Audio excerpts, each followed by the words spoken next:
Reserve, a hidden gem in Uganda, is a sanctuary where the earth breathes freely.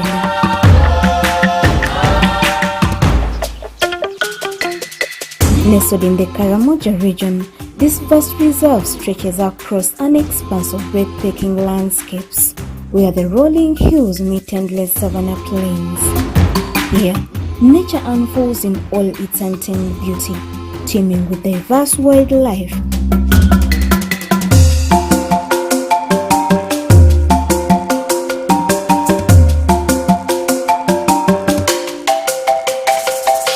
Welcome to Pian. Pian was gazetted in 1964 as a wildlife reserve with 2,042 square kilometers. It is located in the northeastern part of Uganda and in Karamoja in particular. Pian Hupe means the friendly enemies. Why? Because it comprises of two ethnic tribes. The Hupe are the Karamoja, about the Pokot, and then the Pian are the Karamoja. So the Pokot are the Kalenjin that came from the south, the eastern part of Kenya.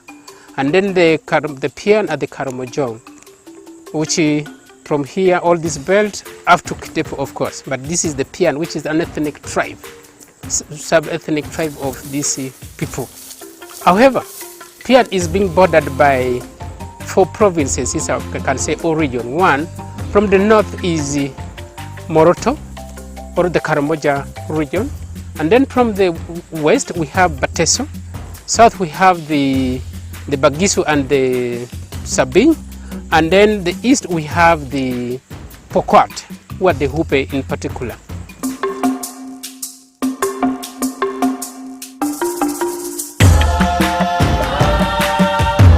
This is the home of Africa's iconic wildlife, from what's left of the Big Five to the gentle gazelles and elusive cheetahs. Animal species that we have here in Pian. We have the eland, of course, the biggest antelope. We have the Jackson Attabis, we have the roan antelope. This roan antelope is a special animal for this park here.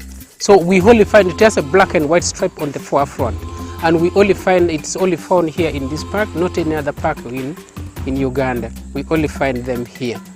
And of course, also we have the cheetah.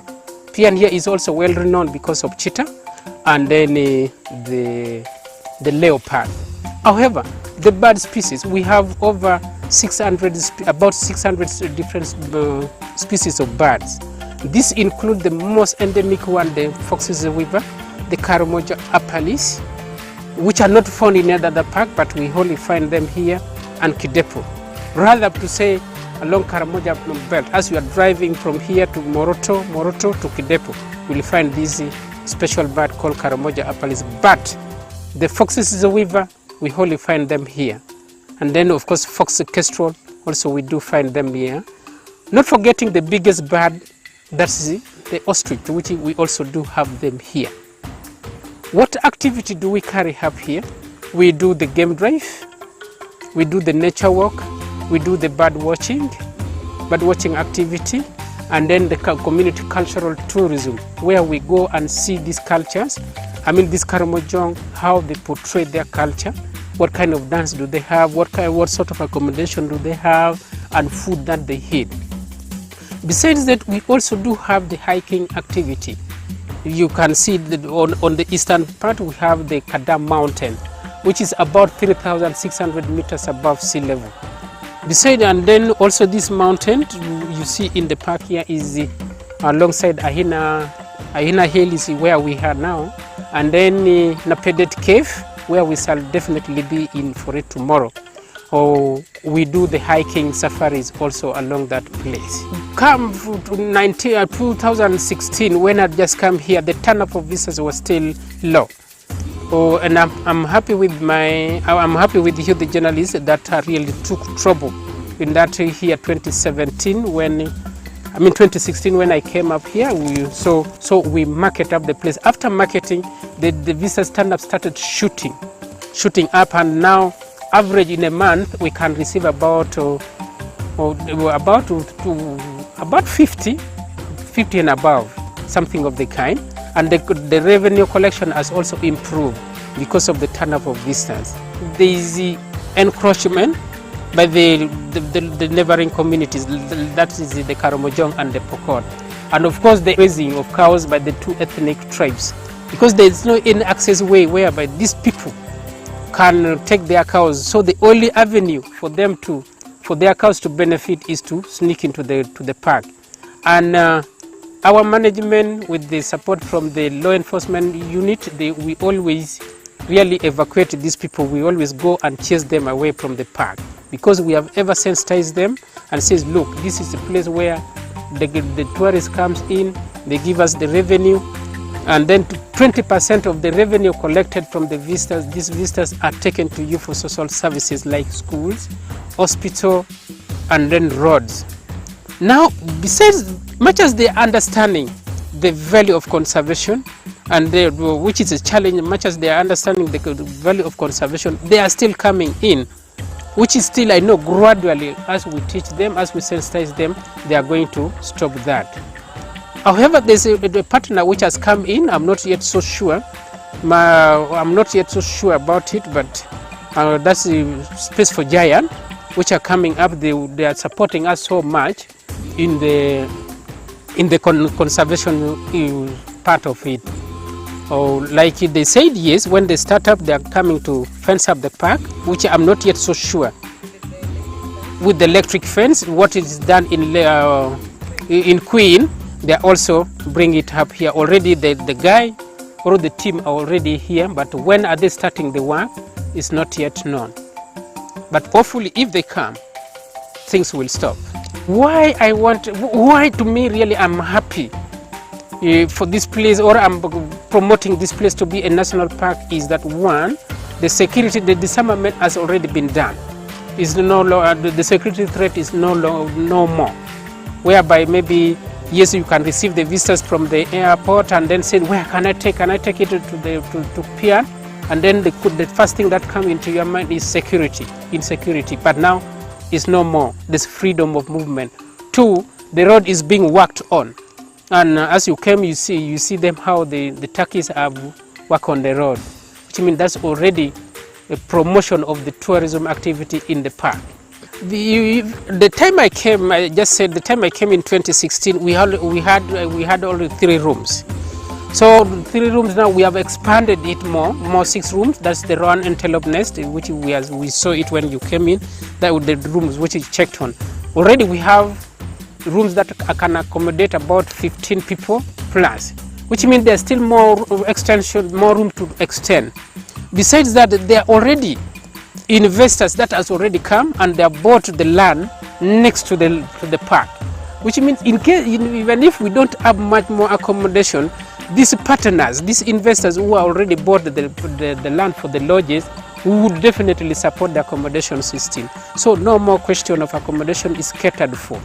Just only confirm it a national park, things are at a gear. Problem animal, and this problem animal always goes to the community.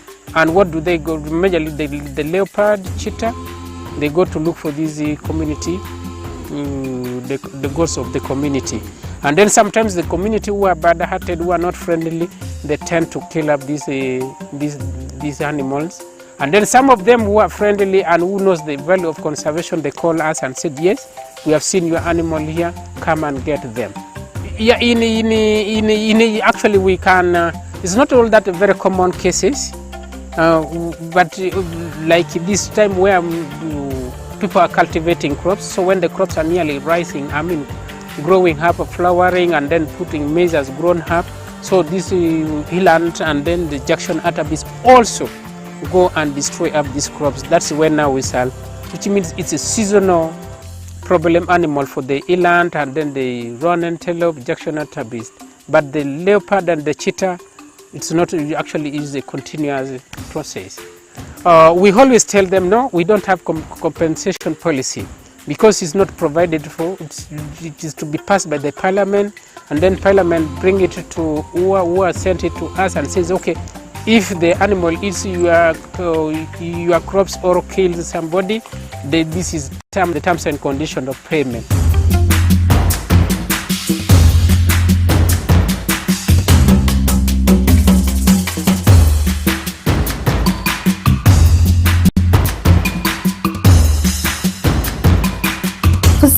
centuries, the Karamojong have roamed these plains, closely tied to the rhythms of the land. Of late, okay, from the last 3 years, I can say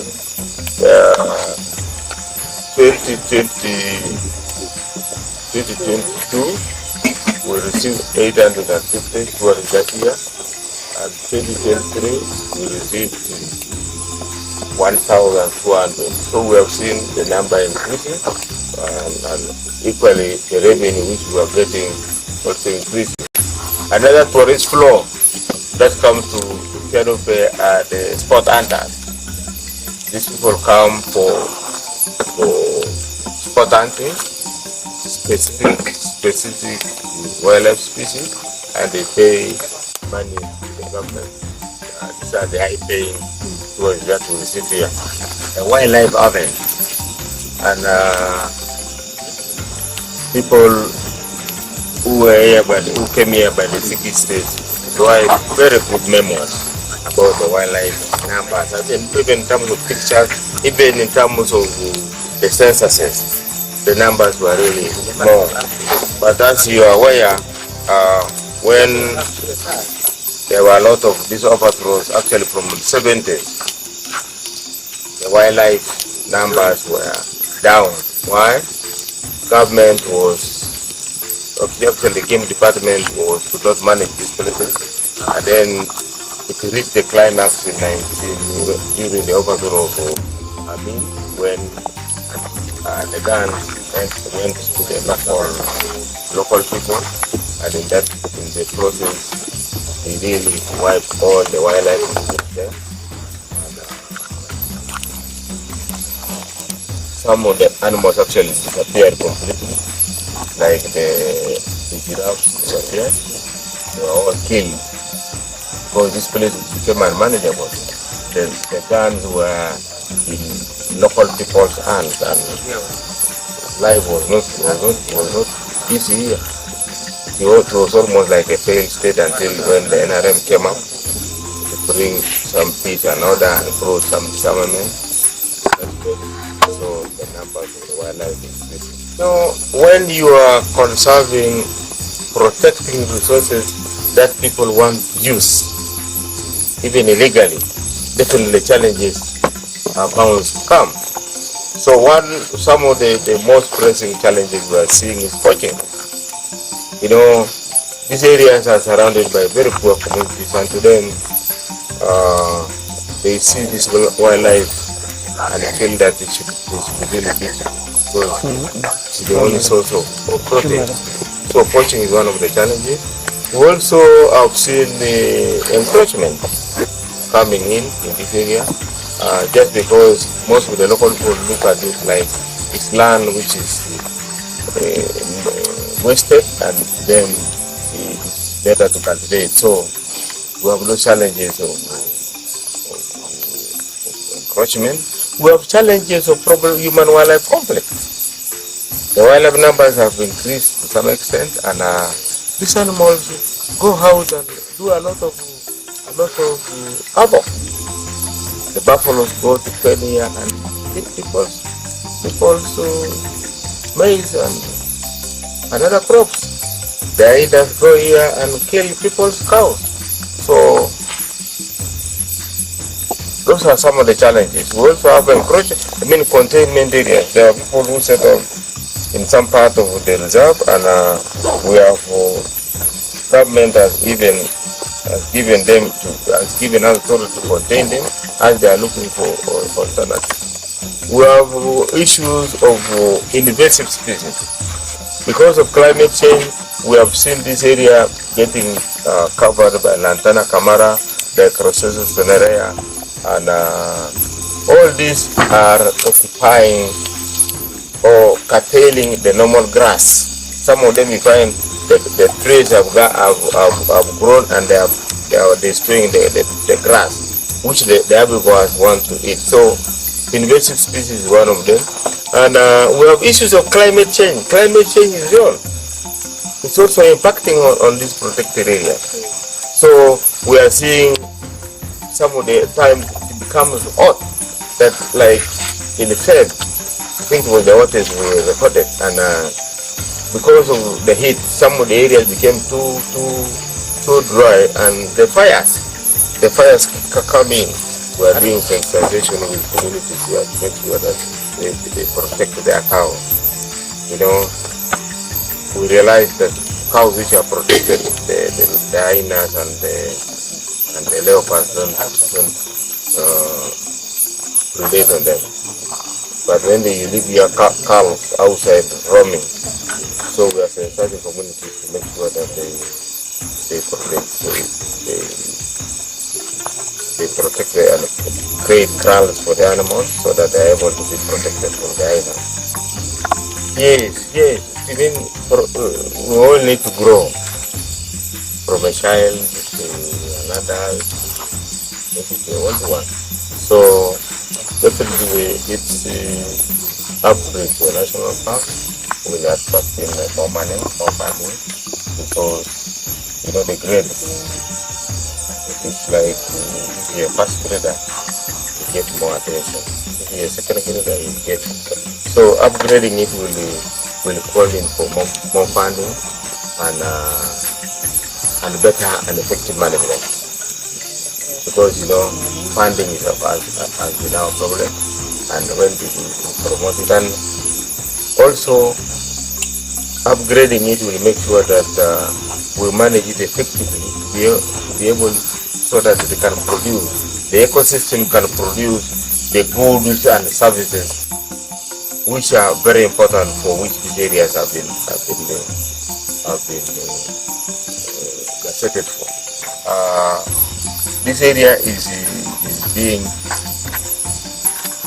there is a study to see the exceptional resource values and then partition them into blocks to allow for high-end tourist developments. Actually, next month there will be 3 big companies. I can't remember the name, but one of them is the Great Plains, and other 2 that are coming to see the potential. This is still a virgin area.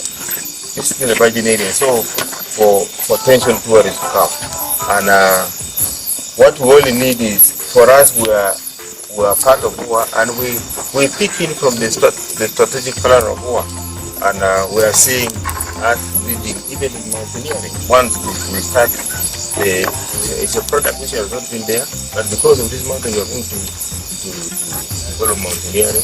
We are seeing also, when you look at the birds of Tianuke, and we have about over 400, which again we want to confirm. There is a study which is there are guys who are coming on the start this year to confirm the bird number so that we can market that category. We have spot hunting. This is one of the areas where we do professional spot hunting.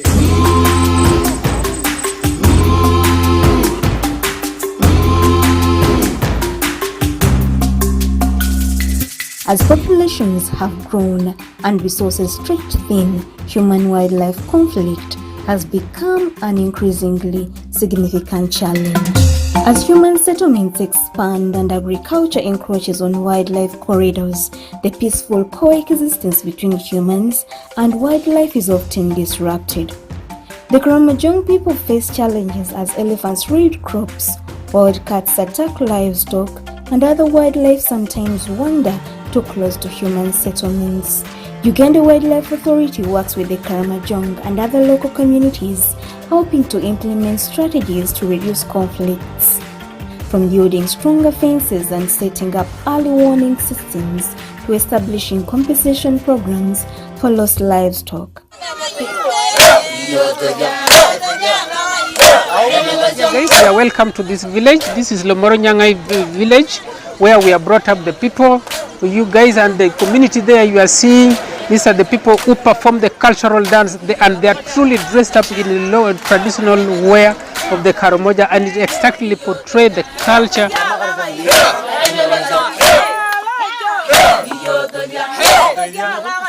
This is something which is an inheritance from the time immemorial from their ancestral grandchildren. So they always do this cultural dance, and these ones also attracted the tourism activities. One of our main tourism activity, besides game drive, nature walk, and then bird watching. We also bring you people here to enjoy up your cultural background in memory, or this cultural ethnic group, and then compare to you. And it's sort of a comparative study. When you come up here, compare with your village cultural dance, and then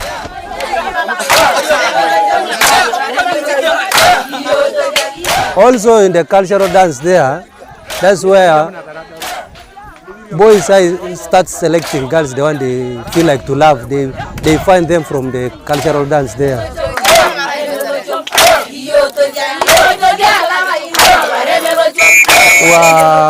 We have just come to Lokoreto village, locally called Manyata.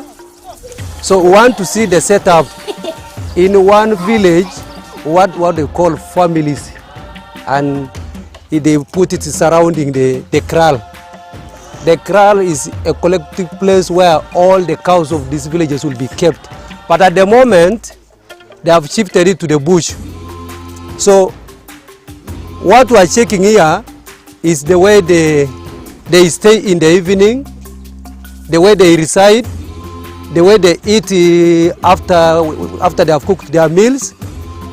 So the owners have gone to the garden. We are just seeing one of the sample of the family in Karamoja. Where we are standing in the evening after cooking, this is where they gather. Grandmother, father, the grandchildren, they all collect in the group and they eat together here. And if there is no any late cultural dancing, children go and play.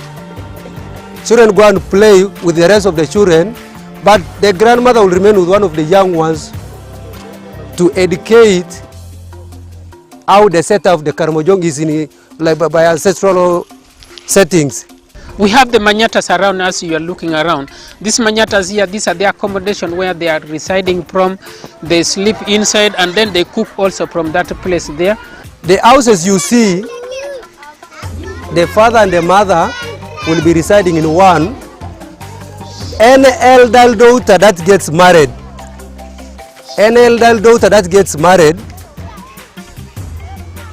will not be put out here. It's only a boy, if he brings a girl from outside, is the one that can build it in the compound of the father and the mother. And what you see is a semi-store. When they are harvesting food in the garden, they all keep the food in this store. After drying it, they take to the granary. All the cows of this family, plus the rest of the families you see, they all keep in one place in the kraal in the middle. Why they keep in the middle? For security purposes. All the families you see are to guard those cows in the middle. The huts you are seeing, it's only built by women. Women start by groups. Like if you have a friend, like 2, 3, you can go and cut the poles. After cutting the poles, you go and start cutting grass. And the day of putting the poles, after thatching, it's only the women who do the work. For us men, our work is to go for shepherding the cows, watering the cows. There is no man who has ever touched this hut, the one you are seeing. It's only women who build it, and your work is to enter. In the culture of Karamojong, why women do that? It's because they are highly paid. You can marry somebody's daughter with 60 cows. So you know you have already brought somebody who can do for you the whole work. And it's also in the instinct of ladies that the neighbor might abuse you that you have not constructed for a man house. Moreover, they have paid you. So they also have that competition. I should put for my man a good house because my parents have benefited.